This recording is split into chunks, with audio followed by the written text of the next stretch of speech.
It's really important to say again and again and again and again and again and again and again and again that peace is utterly alive.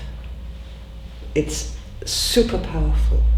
It's so much at source of everything that it's in no way dead, boring, deadening, stupefying, repressive. It's not repressing any life. It's the basis of life.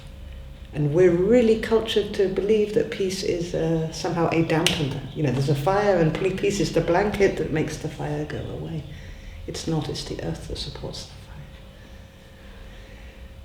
Also, while we're so addicted to love,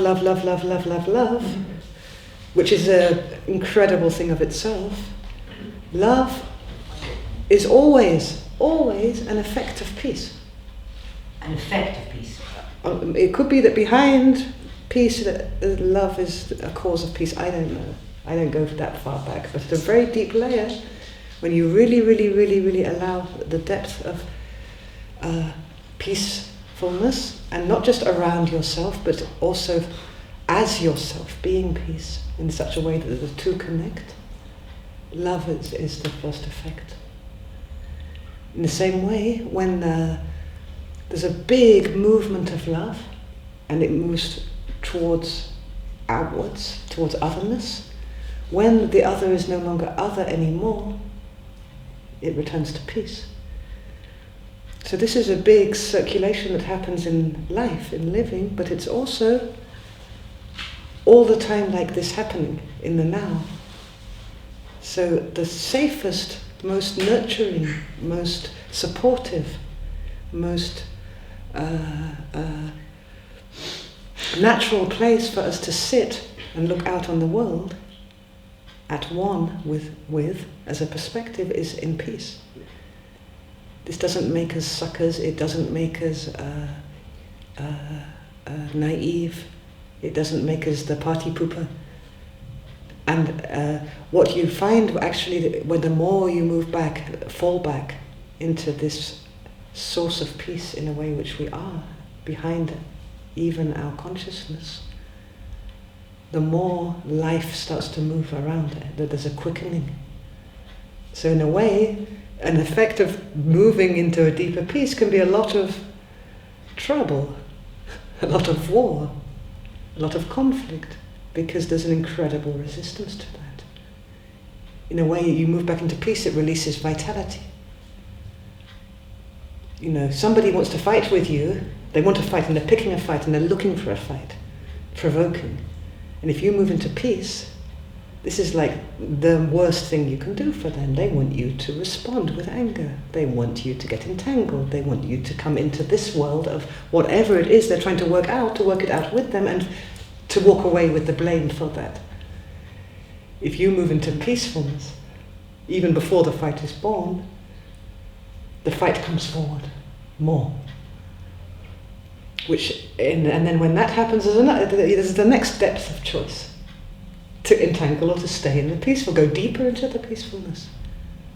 Even though there's a fight being born which is maybe worse than before. The only thing about this that makes it suffering is if we believe in the fight more than we believe in the peace. Or you forget. Exactly. But the more we make this movement, even if we get entangled and get lost and live it out as its lesson from the lesson, totally lose ourselves in the fight, the more we've been back that way and out again, the more we know the way. Right. This is the mind gets trained.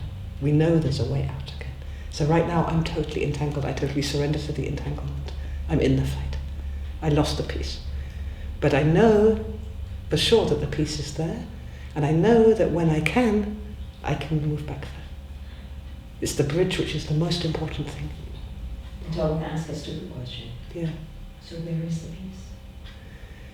That we're moving back into, or that we're practicing to keep moving back into? It's in every single particle of ourselves, on every single layer. Firstly, it's in every cell, in every atom. What? It's also in the fight. Also, it's in every particle, exactly.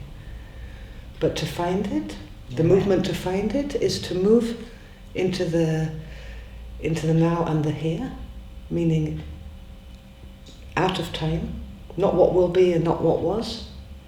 Really to move firstly out of time into timelessness. And that's, again, it's practice. The more we do it, the easier it becomes, the more the nervous system trusts it.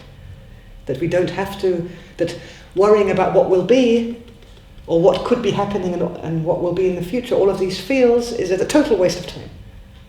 You can completely let that go. And everything that was, we can also let that go. We can have it all back whenever we want it, but we can also completely move out of the whole time frame and move into the now. At any moment. But this isn't an end point. It's into the now. From the now, we can then, the here and the now. The here will always bring the now as well. So into the body, into what's real. To what's really real, the physical sensations. Right now I'm in this room, I'm not with Agatha, I'm not with Frida, right now I'm here. From this position then, of the here and the now, you can completely surrender to what is. But not in the sense of like, is what is being in any way important. It's like coming to a position of, who the hell am I looking at what is? What is this that's looking at what is?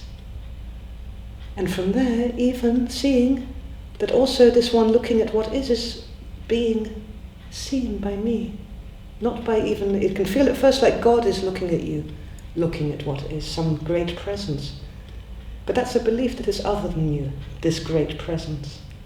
Because there's no way you could feel this great presence if you weren't that great presence. The moment you feel a presence, you are the presence. So this is you from a very free, peaceful place, witnessing yourself in life. I thought that it was, if I can see it, the whole thing about moving back and being an observer, so to speak. Yeah. I say that loosely because being an observer often separates you from being able to sense what is here and now. So I'm talking about the minute that I can move back and see something, I thought that, okay, that is one of the things that I'm not. I'm not that. If I can look at it, I'm not that. Yeah. Okay, so far, so good. So now you're saying that if I can sense a presence looking at me for this moment, then you're saying that I am that presence? I'm saying you can collapse into that, blend in with that.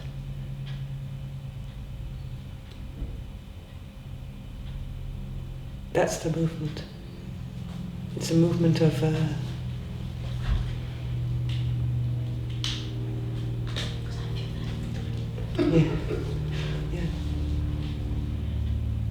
And it can create a kind of fluidity. So you are there, and there is this person, and it's not excluding anything, but it's all in a much vaster, kind of unlimited space. But in a way, in that movement, we're still following with the mind. Mm-hmm. Mm-hmm. So you're moving into being. This is a movement into being. So rather than thinking and watching and following and exploring and searching, you're just being. Mm-hmm. But still, you're following the being. Mm-hmm.